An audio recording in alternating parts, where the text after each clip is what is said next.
Hello all, this is Machine Learning course part 15 video.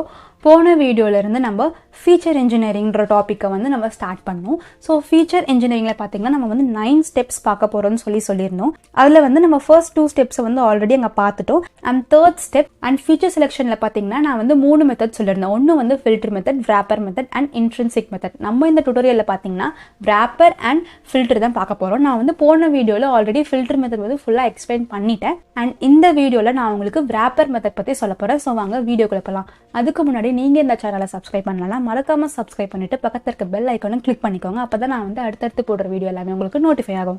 இப்போ நான் வந்து உங்களுக்கு ஒரு ரியல் லைஃப் எக்ஸாம்பிள் வந்து சொல்கிறேன்.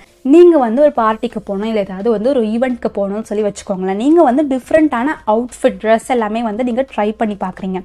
இப்போ வந்து உங்களுக்கு ஒரு க்ளோசெட், உங்களோட கபோர்ட் ஃபுல்லாகவே வந்து நிறைய ட்ரெஸ் இருக்குது. அண்ட் நீங்கள் ஃபங்க்ஷனுக்கு போட்டுட்டு போகிறதுக்கு ஒரு பெஸ்ட் காம்பினேஷன் உள்ள ட்ரெஸ்ஸை வந்து நீங்கள் தேடிட்டு இருக்கீங்க. உங்ககிட்ட வந்து ஆல்ரெடி நிறைய ட்ரெஸ் இருக்குது. நீங்கள் வந்து ஒன்றா போட்டு பார்த்து நல்லா இருக்கா நல்லா இல்லைன்னு செக் பண்ணுறதுக்குள்ளே அங்கே வந்து ஈவெண்ட்டே முடிஞ்சிடும். ஸோ இது வந்து ரொம்ப பெரிய ப்ராசஸாக போய்டும். ஸோ நீங்கள் என்ன பண்ணுவீங்க, ஜஸ்ட் ஃபியூ ட்ரெஸ்ஸை மட்டும் எடுத்து நீங்கள் வந்து ட்ரையல் பார்க்கலான்னு சொல்லி பார்க்குறீங்க.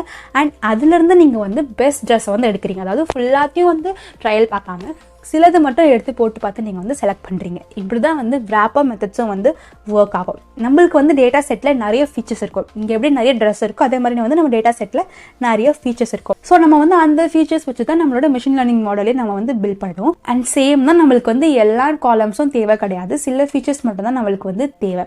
ஸோ வந்து wrapper மெத்தட்ஸ் வந்து எப்படி வந்து ஒர்க் ஆகும்னா, அதே மாதிரி டிஃப்ரெண்ட் காம்பினேஷன்ஸ் வந்து எடுக்கும். டிஃப்ரெண்ட் காம்பினேஷன்ஸை எடுத்து பார்த்துட்டு அதுக்கப்புறம் வந்து அதுலேருந்து எது பெஸ்ட்டாக இருக்குது அப்படின்னு சொல்லி வந்து சொல்லும். ஃபில்டர் மெத்தட் என்ன பண்ணும், ஒரு ஃபீச்சரையும் வந்து இண்டிபெண்ட்டாக பார்க்கும். ஓகே, வந்து இது வந்து ரிலேட் ஆயிருக்கா, இது ரிலேட் ஆயிருக்கான். பட் wrapper மெத்தட் என்ன பண்ணணும்னா, குரூப்பாக வந்து ஃபீச்சரை எடுத்து அதுக்கப்புறம் வந்து அது எப்படி டார்கெட்டோட ரிலேட் ஆயிருக்கு, அது வந்து அந்த மாடலுக்கு யூஸ்ஃபுல்லாக இல்லைன்னு சொல்லி குரூப்பாக வந்து எடுத்து செக் பண்ணி பார்க்கும்.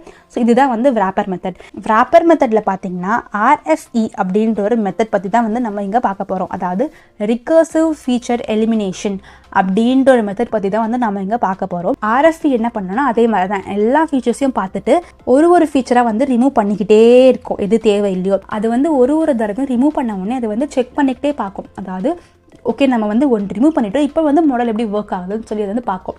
ஸோ அப்பயும் வந்து மாடல் ஒழுங்காக ஒர்க் ஆகலைன்னா திருப்பியும் வந்து ஒன்று எலிமினேட் பண்ணும். இதே மாதிரி ஒரு தடவையும் அதை வந்து எலிமினேட் பண்ணி மாடல் பெர்ஃபார்மன்ஸ் வந்து இம்ப்ரூவ் ஆகுதா இல்லையா, ஸோ இல்லைனா நம்ம வந்து என்ன ஃபீச்சர் ரிமூவ் பண்ணலாம் அப்படின்னு சொல்லி வந்து அது பார்த்துக்கிட்டே இருக்கும். இதே மாதிரி வந்து அது பெஸ்ட் காம்பினேஷன் ஆஃப் ஃபீச்சர்ஸ், எந்த காம்பினேஷன் வந்து பெஸ்ட்டாக இருக்கோ மாடல் அவுட்புட்க்கு, அந்த காம்பினேஷனை ஃபைன் பண்ணுறது வரைக்கும் அது வந்து ரிமூவ் பண்ணிக்கிட்டே இருக்கும். ஸோ இதில் பார்த்தீங்கன்னா wrapper மெத்தட் வந்து ரொம்ப அக்யூரேட்டாக இருக்க சான்ஸ் இருக்குது. பிகாஸ் அது வந்து ஒரு தடவையும் வந்து செக் பண்ணிக்கிட்டே இருக்க மாடல் எப்படி ஒர்க் ஆகுதான்னு சொல்லி. ஸோ அதனால் வந்து இது வந்து ஒரு அக்யூரேட்டான இதுவாக இருக்கலாம். பட் ஆனால் ஃபில்டர் மெத்தட் பார்த்தீங்கன்னா ரொம்ப ஈஸியாகவும் குவிக்காகவும் இருக்கும். பட் வந்து wrapper மெத்தட் பார்த்தீங்கன்னா கொஞ்சம் மாடலுக்கு வந்து டைம் எடுக்கும். இதை வந்து கொடுக்கறதுக்கு, அவுட்புட்டை கொடுக்கறதுக்கு கொஞ்சம் வந்து டைம் எடுக்கும். ஸோ ரிகர்சிவ் ஃபங்க்ஷன் வந்து எப்படி ஒர்க் ஆகும் நான் வந்து உங்களுக்கு ஒரு ஃப்ளோ சார்ட்டில் வந்து காமிக்கிறேன்.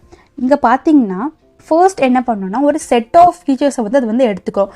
ஒரு செட் ஆஃப் ஃபீச்சர்ஸை வந்து எடுத்துக்கிட்டு அதுலேருந்து ஒரு சப்செட்டை வந்து ஜென்ரேட் பண்ணணும். அதே மாதிரி தான் நீங்கள் வந்து நிறைய ட்ரெஸ்லேருந்து ஃபியூ ட்ரெஸ்ஸை மட்டும் எடுத்து ட்ரையல் பார்க்குறீங்களே, அதே மாதிரி எல்லா ஃபீச்சர்ஸ்லேயும் வந்து சில ஃபீச்சர்ஸை மட்டும் அது வந்து எடுத்து ஒரு சப்செட்னா என்னது, பெரிய செட்லேருந்து கொஞ்சம் கம்மி பண்ணி எடுக்கிறது. அதாவது 1 2 3 4 5 இருந்துச்சுன்னா வெறும் 1 2 3 மட்டும் எடுக்கிறது தான் வந்து சப்செட்.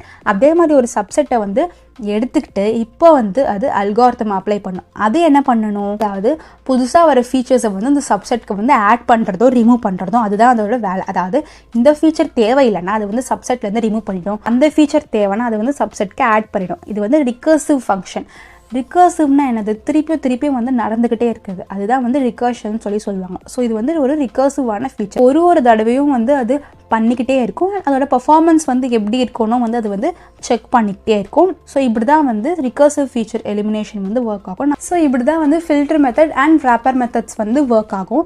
லைக் வந்து எப்போ எந்த மெத்தட் யூஸ் பண்ணணும்னு பார்த்தீங்கன்னா, எப்போ ஃபில்டர் மெத்தட் யூஸ் பண்ணணும்னு பார்த்தீங்கன்னா, உங்களோட டேட்டா செட் வந்து ரொம்ப பெருசாக இருக்குது, நிறைய ஃபீச்சர்ஸ் இருக்குது அப்படின்னா நீங்கள் வந்து இங்கே ஃபில்டர் மெத்தட் வந்து யூஸ் பண்ணிக்கலாம். ரொம்ப நிறைய டேட்டா செட் இருந்துச்சுன்னா அந்த இடத்த நீங்கள் வந்து ஃபில்டர் மெத்தட் யூஸ் பண்ணிங்கன்னா நீங்கள் வந்து அவுட்புட் வந்து சீக்கிரமாகவே நீங்கள் வந்து எடுக்கலாம். ரொம்ப சிம்பிளாகவும் ஸ்ட்ரெயிட் ஃபார்வர்டாகவும் இருக்கும். நீங்கள் எப்போல்லாம் வந்து ஃபீச்சருக்கும் டார்கெட்டுக்கும் உள்ள ரிலேஷன்ஷிப் மட்டும் மெயினாக பார்க்குறீங்களோ, அதாவது ஃபீச்சர் ரிலேஷன்ஷிப் பார்க்காம ஃபீச்சருக்கும் டார்கெட்டுக்கும் உள்ள ரிலேஷன்ஷிப் மட்டும் நீங்கள் பார்க்குறீங்களோ, அப்போ வந்து நீங்கள் இந்த ஃபில்டர் மெத்தட் வந்து யூஸ் பண்ணிக்கலாம். wrapper மெத்தட் நீங்கள் எப்போ யூஸ் பண்ணோன்னா நீங்கள் வந்து சிம்பிள் ரொம்ப சின்ன டேட்டா செட் இருக்கப்போ ரொம்ப நிறைய டைம் எடுக்கும் வந்து இது ஆக்சுவலி. ஸோ நீங்கள் வந்து சின்ன டேட்டா செட் இருக்கப்போ நீங்கள் வந்து இங்கே wrapper மெத்தடை வந்து யூஸ் பண்ணிக்கலாம். உங்களோட மெயின் கோலே வந்து நீங்கள் வந்து மிஷின் லேர்னிங் மாடலை வந்து ஆப்டிமைஸ் பண்ணணும்னு நினைக்கிறீங்கன்னா அப்போ வந்து நீங்கள் இங்கே wrapper மெத்தடை வந்து யூஸ் பண்ணிக்கலாம். இன்னொரு மெத்தட் அதாவது embedded method R intrinsic method அதை நீங்கள் எப்போ யூஸ் பண்ணோன்னா சில machine learning algorithms like decision trees அந்த மாதிரி மிஷின் லேர்னிங் அல்காரிதம் அதாவது ட்ரீ மாதிரி பில்ட் பண்ணிக்கிட்டு வரதுல அந்த மாதிரி மிஷின் லேர்னிங் அல்காரிதம்ஸ்க்கு வந்து நீங்கள் எம்பெடட் மெத்தடை வந்து நீங்கள் யூஸ் பண்ணலாம். ஸோ நான் வந்து முடிஞ்ச ஸ்ட்ரைட்டாகவே வந்து நீங்கள் இந்த டேட்டா செட்டை இம்போர்ட் பண்ணணும், நீங்கள் வந்து நெக்ஸ்ட் வந்து ஏதோ ஒரு அல்காரிதம் வந்து நீங்கள் அப்ளை பண்ணணும், நான் வந்து ஈஸியாக வந்து கோடிங் சொல்லிட்டு போயிடலாம். ஜஸ்ட் 3 லைன் தான். டேட்டா செட்டை வந்து ஃபஸ்ட்டு வந்து பேண்டாஸை இம்போர்ட் பண்ணுறது ஒரு லைன், டேட்டா செட்டை இம்போர்ட் பண்ணுறது இன்னொரு லைன், மிஷின் லேர்னிங் அல்காரிதமை இம்போர்ட் பண்ணுறது ஒரு லைன், மிஷின் லேர்னிங் அல்காரிதமை யூஸ் பண்ணுறது ஒரு லைன், அக்யூரஸியை வந்து பிரிண்ட் பண்ணுறது ஒரு லைன். ஜஸ்ட் ஒரு 5 to 10 லைன்ஸ்லேயே வந்து நான் உங்களுக்கு ஒரு மிஷின் லேர்னிங் கோடை வந்து டைப் பண்ணிட்டு சொல்லிட்டு போயிடுவேன். பட் வந்து என்னோட கோல் வந்து அது கிடையாது. உங்களுக்கு வந்து மிஷின் லேர்னிங் கோடை டைப் பண்ணி காட்டுறது வந்து என்னோட கோல் கிடையாது. உங்களுக்கு வந்து மிஷின் லேர்னிங்கை ஸ்க்ராட்ச்ல இருந்து கிளியராக சொல்லி தரணும். அதான் வந்து என்னோட மோட்டிவ். ஜஸ்ட் ஸ்ட்ரைட்டாக வந்து மிஷின் லேர்னிங் கோட் போகாமல் அதுக்கு முன்னாடி நீங்கள் என்னெல்லாம் லைப்ரரியை கற்றுக்கணும், நீங்கள் வந்து என்னெல்லாம் ஃபங்க்ஷன்ஸ் கற்றுக்கணும், லைக் வந்து நான் நம்பை, பேண்டாஸ், ஃபீச்சர் இன்ஜினியரிங், மெட்ரிக்ஸ் அதெல்லாம் சொல்லி கொடுத்துட்டு தான் வந்து நான் எப்படி மிஷின் லேர்னிங் அல்காரிதமை யூஸ் பண்ணலாம்னு சொல்லி நான் வந்து சொல்லுவேன். பிகாஸ் இதெல்லாம் தெரிஞ்சால் தான் நீங்கள் வந்து எனக்கு மிஷின் லேர்னிங்கில் ஓரளவுக்கு நாலேஜ் இருக்குன்னு சொல்லலாம். நீங்கள் எப்போ வந்து இந்த லைப்ரரிஸ், இந்த ஃபீச்சர் இன்ஜினியரிங் அதெல்லாம் வந்து பேசிக்காக கற்றுக்குறீங்களோ அப்போ தான் வந்து எனக்கு வந்து மிஷின் லேர்னிங்கில் நாலேஜ் இருக்கிற வந்து நீங்கள் சொல்லலாம். ஸோ இந்த வீடியோ பிடிச்சிருந்தா லைக் பண்ணுங்கள், உங்கள் ஃப்ரெண்ட்ஸ்க்கும் யூஸ்ஃபுல்லாக இருக்கும்னு நினச்சிங்கன்னா ஷேர் பண்ணுங்கள். அடுத்த வீடியோவில் வந்து நான் உங்களை பார்க்குறேன். பாய்.